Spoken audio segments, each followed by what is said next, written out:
Vivre le carême avec saint François d'Assise. Vivre dans l'humilité de Dieu. Samedi de la 3e semaine de carême.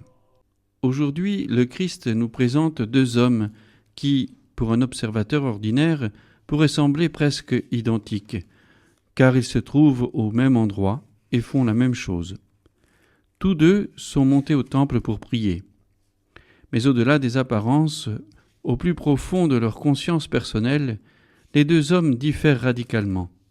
L'un, le pharisien, a la conscience tranquille, alors que l'autre, le publicain, collecteur d'impôts, est inquiet, car il ressent de la culpabilité. L'humilité nous permet de reconnaître ce que nous sommes vraiment. L'humilité est aussi la base de notre relation avec Dieu.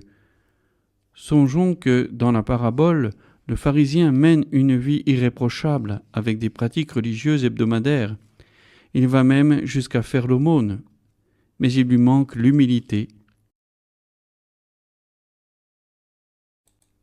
Et cela envenime tous ses actes.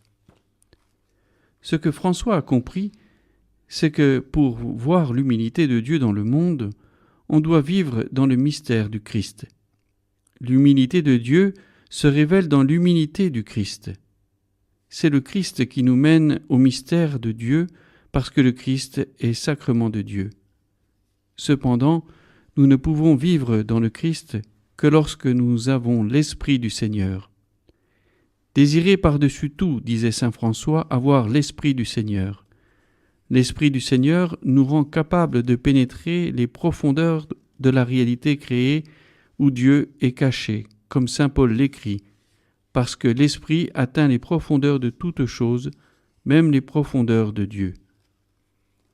Que serait le monde si les chrétiens croyaient réellement en un Dieu humble?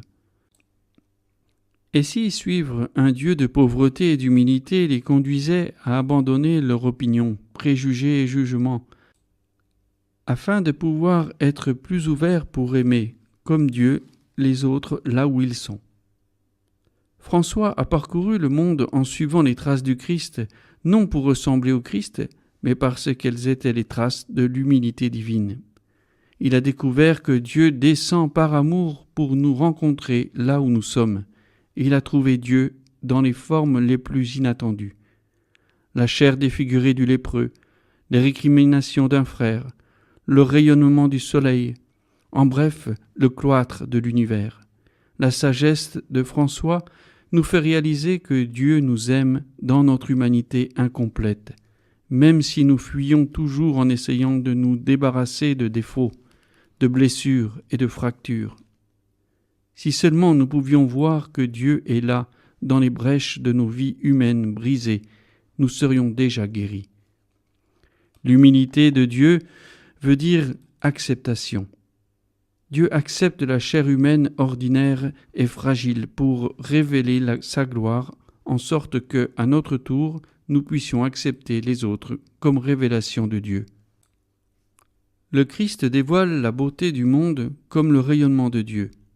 C'est pourquoi chaque personne et chaque créature mérite le plus grand respect et la plus grande attention, parce que dans cet être vivant, Dieu demeure. Prions avec saint François d'Assise de la lettre à tout l'ordre. Dieu tout-puissant, éternel, juste et bon, par nous-mêmes nous ne sommes que néant et pauvreté. Mais toi, à cause de toi-même, donne-nous d'agir selon ta volonté, telle que nous la connaissons, et de vouloir toujours ce qui te plaît.